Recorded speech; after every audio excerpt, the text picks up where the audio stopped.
भक्ति की शक्ति। ईश्वर की भक्ति में बहुत शक्ति होती है, क्योंकि कहते हैं कि जो सब आश्रय सहारे छोड़कर उसका ही स्मरण करता है, ईश्वर उस पर अपनी कृपा जरूर करते हैं। द्रौपदी ने भी सभी सहारे छोड़कर श्री कृष्ण की स्तुति की थी, तो श्री कृष्ण ने उसकी लाज बचाई थी। गजेंद्र ने श्री हरि का स्मरण किया, श्री हरि ने ग्राह से उसे मुक्त करवाया था। भक्त ध्रुव और प्रहलाद को श्री हरि ने अपनी अखंड भक्ति प्रदान की थी।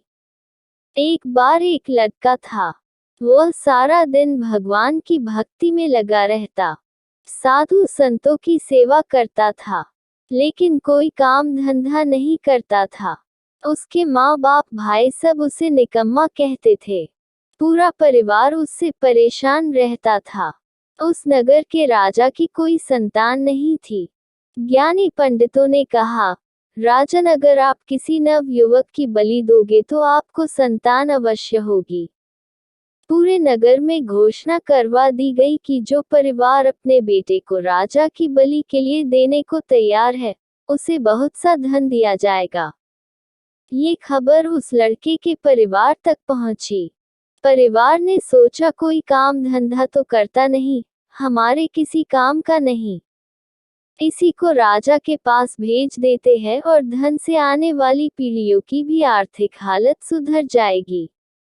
लड़के को राजा के पास बलि के लिए भेज दिया गया। अगले दिन उसकी बलि से पहले उसकी पूजा की गई। राजा ने लड़के से उसकी अंतिम इच्छा पूछी। उसने कहा, अंतिम इच्छा में मुझे थोड़ी मिट्टी चाहिए।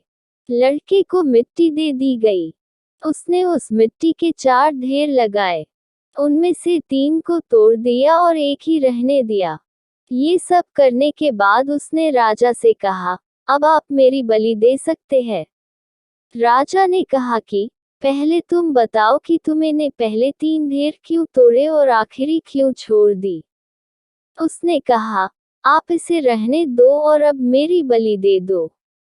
राजा ने कहा, मेरा आदेश है, बताओ इसका अर्थ क्या है। लड़के ने जवाब दिया, कोई भी जीव अपने रक्षा के लिए सबसे पहले अपने माँ बाप, फिर राजा और फिर देवता पर विश्वास करता है, लेकिन माँ बाप ने ही मुझे बेच दिया। राजा प्रजा की रक्षा करता है, परंतु यहाँ तो राजा ही मेरी बलि दे रहा है। फिर जीव देवता की तरफ देखता है, यहाँ देवता को ही बलि दी जा रही है। अंतिम ढेरी परमात्मा की है। मुझे अब भी उन पर विश्वास है, इसलिए मैंने उस ढेरी को नहीं तोड़ा। मुझे विश्वास है कि वो अपने भक्त की रक्षा जरूर करेंगे। ये सुनकर राजा का मन बदल गया। उसने सोचा, यह नौजवान तो बहुत समझदार है। उसने बलि का विचार त्याग दिया। उस लड़के को ही अपना पुत्र बना लिया और उसे अपना उत्तराधिकारी घोषित कर दिया। लड़के को ईश्वर के प्रति अटूट विश्वास का फल प्राप्त हुआ।